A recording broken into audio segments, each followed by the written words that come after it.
உலகமெங்கும் இருக்கும் நமது ஆன்மீகம் ப்ளஸ் நேயர்கள் அனைவருக்கும் ஜோதிட குருஜியின் இனிய வணக்கங்கள். இந்த அருமையான காணொளியில் நம்ம பார்க்க போகிறது சூரிய பகவானின் அற்புதமான பெயர்ச்சி, அதாவது நகர்வு. இதுவரைக்கும் அவர் கும்பராசியில் ஜெகஜோதியாக இருந்தார். இப்போ அடுத்தது மீன ராசிக்கு வரப்போகிறார். மீன ராசியில் ஆல்ரெடி அங்கே சனீஸ்வர பகவான் இருக்கார். சனீஸ்வர பகவானோட இந்த சூரிய பகவான் சேர்றார். ஆக்சுவலாக பார்த்தீங்கன்னா சூரிய பகவானும் சனீஸ்வர பகவானும் சேரப்படாது. அதுக்காக நம்ம என்ன பண்ண முடியும்? எதுவுமே பண்ண முடியாது. அப்போ நம்ம தான் கொஞ்சம் கேர்ஃபுல்லாக இருக்கணும், அவ்வளோதான். அது கூட சில நாட்கள் தான் அந்த மாதிரி இருக்கும் வைப்ரேஷன், மற்றபடி பெரிய அளவில் இருக்காது. அந்த வகையில் மீனராசிக்கு வரக்கூடிய சூரிய பகவான் குருவோட வீட்டுக்கு தான் வரார். அதனால் பரஸ்பரம் நண்பர்கள், ஒரு நல்ல பாக்கியம் கண்டிப்பாக கிடைக்கும். ஏன்னா இந்த சூரிய பகவான் பித்ருக்காரகன். ஆக்சுவலாக எல்லா கிரகங்களும் சூரிய பகவானோட ஒளியை வாங்கின்னு தான் சஞ்சாரம் பண்ணின்னு இருக்கு, ராகு கேது தவிர. அந்த வகையில் மீனராசியில் சஞ்சாரம் பண்ணக்கூடிய இந்த சூரிய பகவான் ஒவ்வொரு ராசிக்கும் என்னென்ன பலாபலன்களை கொடுக்க போகிறார் அப்படிங்கிறத பற்றி நம்ம இப்போ தெளிவாக பார்ப்போம். இந்த பதிவுக்கு போகிறதுக்கு முன்னாடி சப்ஸ்கிரைப் பண்ண அனைத்து இணைய நெஞ்சங்களுக்கும் எங்களது நன்றிகள், வாழ்த்துக்கள், ஆசீர்வாதங்கள். சப்ஸ்கிரைப் பண்ணிக்கலையா? சப்ஸ்கிரைப் பண்ணிக்கோங்க. அதே மாதிரி சுய ஜாதகம், உங்களோட ஜாதகம் பார்க்கணுன்னா கீழே நம்பர் கொடுத்துருக்காங்க, அதில் நீங்கள் கான்டாக்ட் பண்ணுங்கள் வாட்ஸ்அப்பில். ஆக இந்த சூரிய பகவான் மீனராசியில் ஒரு மாத காலம் சஞ்சரிக்கும் நேரம் ஒவ்வொரு ராசிக்கும் என்னென்ன பலாபலன்கள், இப்போ இந்த பதிவுக்கு போகலாமா? அன்பான மிதுன ராசி நேயர்களே, இந்த அருமையான காணொளியில் நம்ம பார்க்க போகிறது சூரிய பகவானின் அற்புதமான ஒரு பெயர்ச்சி. இந்த சூரிய பகவான் உங்களுக்கு அற்புதம் தான். ஏன் அப்படின்னா உங்களோட சகாயாதிபதினு முயற்சி ஸ்தானத்து அதிபதி, உடன்பிறப்பு அதிபதி. நீங்கள் எப்போவுமே உடன்பிறப்புகளை விட்டு கொடுக்கவே மாட்டீங்க. எவ்வளோ டென்ஷன், சண்டை, சச்சரவு, வடா போடான்னா கூட சகோதர சகோதரிகளை நீங்கள் விட்டு கொடுக்கவே மாட்டீங்க. அந்த வகையில் உங்களோட முயற்சிகளையும் நீங்கள் விட்டு கொடுக்க மாட்டீங்க. முயன்றால் வெற்றி அப்படிங்கிறது இந்த சித்தாந்தம் உங்களுக்கு நல்லபடியாக தெரியும். அதனாலேயே உங்களுக்கு ராசிநாதன் புத பகவான், முயற்சி எடுத்தால் வெற்றி, அறிவின் மூலமாக வெற்றி, அந்த மாதிரிலாம் போகக்கூடிய ஒரு வாய்ப்பு. அப்போ இந்த சூரிய பகவான் உங்களுக்கு சகாயாதிபதி. இதுவரைக்கும் எங்கே இருந்தார்? பாக்யஸ்தானம் அப்படிங்கிற 9ஆம் பாவத்தில் இருந்தார். 9ஆம் பாவங்கிறது பரவாயில்லை, ஓரளவுக்கு முன்னேற்றம், பரவாயில்லைங்கிற மாதிரி போயின்னு இருந்தது. ஒன்றும் பெரிய ப்ளஸ் பாயிண்ட் இல்லை, மைனஸ் பாயிண்ட்டும் இல்லை, ஏதோ சர்வைவ் பண்ணுற அளவுக்கு போயின்னு இருந்தது. No matter. அந்த வகையில் இந்த சூரிய பகவான் இப்போ எங்கே வரப்போகிறார் அப்படின்னு பார்த்தீங்கன்னா உங்களோட ஜீவனஸ்தானம் அப்படிங்கிற 10ஆம் பாவத்துக்கு சனீஸ்வர பகவானோட சேர்றார். இந்த ஜீவனஸ்தானத்தில் சூரிய பகவான் திக்பலம் அடைகிறார். அற்புதம். கடல் கடந்து போகக்கூடிய சிலருக்கு அற்புதமான வாய்ப்புகள் கிடைக்கும்.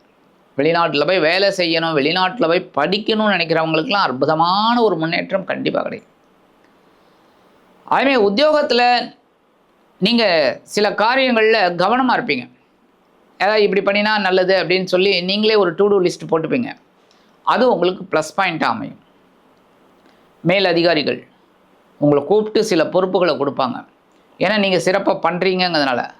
அப்போ அதை பண்ணும்போது அவங்களுக்கு உங்கள் மேலே ஒரு நல்ல அபிப்பிராயம் விழும். அப்போ உத்தியோகத்தில் முன்னேற்றம் ஆட்டோமேட்டிக்காக கிடைக்கும். உங்களுக்கு வர வேண்டியதெல்லாம் கண்டிப்பாக கிடைக்கும். ஆனால் ஜென்மராசியில் குரு பகவான் இப்போ தான் வக்ர நிவர்த்தியாகி அவர் சூப்பராக இருக்கார். கொஞ்சம் டென்ஷன் இருக்கத்தான் இருக்கும்.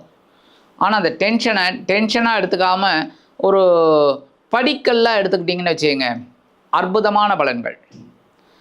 ஆக இந்த ஜீவனஸ்தானத்தில் இருக்கக்கூடிய இந்த சூரிய பகவான் தொழில் வியாபாரத்தில் இருக்கிறவங்களுக்கெல்லாம் ஒரு பெரிய திருப்பத்தை உண்டு பண்ணி கொடுப்பார்.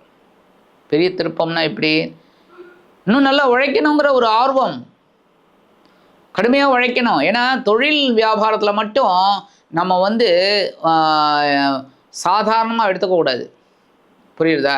சாதாரணமாகவே எடுத்துக்கூடாது. இந்த தொழில் வியாபாரத்தில் இருக்கிறவங்கெல்லாம் ரொம்ப கான்சன்ட்ரேஷன் அதில் ஃபுல்லாக இருந்தால் தான் வெற்றி. ஏனோ தானம்னு இருந்தால் அது சரியாக நடக்காது. அப்போ இந்த சூரிய பகவான் திக்பலம் அடைஞ்சு ஜீவனஸ்தானத்தில் இருக்கும்போது உத்தியோகத்திலையும் சரி தொழில் வியாபாரத்திலையும் சரி ஒரு ஏற்றத்திற்காக ஒரு வேலை பளுவை கொடுப்பார். எப்போவுமே நம்ம கடுமையாக வேலை செஞ்சோம் அப்படின்னா கண்டிப்பாக அதற்குண்டான ஒரு நன்மைகள் நமக்கு கிடைக்கும் எப்போவுமே. அப்போ அதற்குண்டான ஒரு வேலைகளை நீங்கள் செய்யும்போது கண்டிப்பாக ஒரு முன்னேற்றம் உங்களுக்கு கண்டிப்பாக கிடைக்கும். அடுத்தபடியாக பெண்கள், இந்த மிதுன ராசியில் இருக்கிற பெண்கள் கொஞ்சம் பாவம் ஒரு சாதாரணமாக இருக்கக்கூடியவர்கள். ஏன்னா அவங்களோட களத்திர பகவான் அப்படிங்கிறது குரு பகவானோட ராசி, தனுசு ராசி. அதனாலேயே கொஞ்சம் வாழ்க்கை துணையை அட்ஜஸ்ட் பண்ணிட்டு தான் போவீங்க. கணவனாக இருந்தால் மனைவியையும், மனைவியாக இருந்தால் கணவனையும் அப்படியே அனுசரித்து போவீங்க. அதனால தான் குடும்பம் நல்லபடியாக போயின்னு இருக்கு. எப்போவுமே டபுள் ட்ராக்கு, அப்படியே இந்த ட்ராக்கில் ரெண்டுலேயும் அப்படியே போனால் தான் கரெக்டாக இருக்கும் வாழ்க்கை. அப்போ குடும்ப ஒற்றுமை பலப்படும் இந்த காலகட்டத்தில். அதே மாதிரி ஒரே ஒரு விஷயத்தில் கான்சன்ட்ரேட் பண்ணிக்கோங்க. என்னென்னா, அடுத்தவங்களுக்கு ஜாமீன் போடுறதில் நீங்கள் கவனமாக இருக்கணும். ஏன்னா நீங்களாம் வந்து சாதாரணமாக எல்லாருமே கொஞ்சம் நம்பிடுவீங்க, எல்லாரையும் நம்பிடுவீங்க. சரி நம்ம ஆள் தானே, அப்புறம் என்ன, அவன் என்ன நம்ம என்ன ஏமாற்ற போகிறான் அப்படின்னு நினைப்பீங்க. யாரை நம்புறது யாரை நம்பக்கூடாதுங்கிறது தெரிஞ்சுக்கணும். அப்போ இந்த ஜாமீன் கையெழுத்து போடுறது, அவங்களுக்கு ஷூரிட்டி, அதாவது எப்படின்னா அவன் கட்டலைன்னா நான் கட்டுறேன் அப்படிங்கிற மாதிரிலாம் பண்ணக்கூடாது. கவனமாக இருக்கணும். அடுத்தபடியாக கொஞ்சம் உடல் ஆரோக்கியத்தில் கவனமாக இருங்க. ஏன் அப்படின்னா 10ஆம் பாவத்தில் வரக்கூடிய சூரிய பகவான் கொஞ்சம் வேலை பளுவை அதிகரிக்கும் போது நம்ம உடல் ஆரோக்கியத்தை கவனிக்க மாட்டோம். அதனால தான் உடல் ஆரோக்கியத்தில் கவனமாக இருக்கணும். சரி, படிக்கிற குழந்தைகள் எப்படி? படிக்கிற குழந்தைகள் ரொம்ப நல்லா படிப்பாங்க. ஏன்னா சூரியன் திக்பலம் அப்படின்னாலே நல்லா படிக்கணுங்கிற ஒரு ஆர்வம் வரும். ஆனால் கூடவே சனீஸ்வர பகவானும் அங்கே தான் இருக்கார். அப்போ படிக்கக்கூடாதுங்கிற மாதிரியும் இருக்கும். ஏன்னா கொஞ்சம் லேசினஸ் இருக்கும். அதை மீறி படிங்க, உங்களுக்கு வெற்றி கண்டிப்பாக கிடைக்கும். அடுத்தபடியாக இந்த மிதுன ராசியில் அரசியல்வாதிகள் நிறைய பேர் இருப்பீங்க. அரசியல்வாதிகள்லாம் அமைதியாக செயல்பட்டு எப்படி மூவ்மெண்ட் அப்படிங்கிறத பார்த்து நீங்கள் போனீங்கனாலே வெற்றி உங்களுக்கு. கலைத்துறை கண்டிப்பாக இருப்பீங்க. ஏன் அப்படின்னா புதன். அதனால் இந்த எழுத்து இதிலெல்லாம் இருப்பாங்க. டைரக்டர்ஸ் இல்லைனாக்கா யாராவது லிரிக்ஸ் பாட்டு எழுதுகிறவர், அதெல்லாம் நிறைய பேர் இருப்பீங்க. மிதுன ராசியில் தான் இருப்பீங்க. அவங்களுக்கெல்லாம் ஒரு நல்ல நல்ல வேலை வாய்ப்பு கிடைக்கும். ஏன்னா ஒரு வருமானத்தை கொடுக்கறதுக்காக அதெல்லாம் நீங்கள் மிஸ் பண்ணாமல் அந்த வருமானத்தை எடுத்துக்கணும். அப்படியே அந்த சான்ஸ் எல்லாம் பிடிச்சிக்கிட்டு நல்ல வேலை செய்யணும். அப்போ தான் உங்களுக்கு வெற்றி கண்டிப்பாக கிடைக்கும். மற்றபடி ஜென்மராசியில் குரு இருந்தால் கூட பார்க்குற பார்வை உங்களுக்கு ஒரு நல்ல ஒரு முன்னேற்றத்தை கொடுக்கும். ஆக சூரியனும் பார்த்தீங்கன்னா திக்பலம் அடைஞ்சு 10ஆம் இடத்துல இருக்கார். குரு பகவான் பார்வை பலம் உங்களுக்கு பக்காவாக இருக்குது. சரி, எது எப்படி இருந்தாலுமே இந்த சூரிய பகவான் மீனராசியில் இருக்கிற வரைக்கும் நமக்கு நல்லபடியாக நடக்கணும் அப்படின்னா பரிகாரம் அப்படின்னு பண்ணி பார்த்தீங்கன்னா கண்டிப்பாக திங்கக்கிழமை சிவபெருமான் கோயிலுக்கு போங்க. சிவன் கோயிலுக்கு போயிட்டு வாங்க 7:30லேருந்து 9.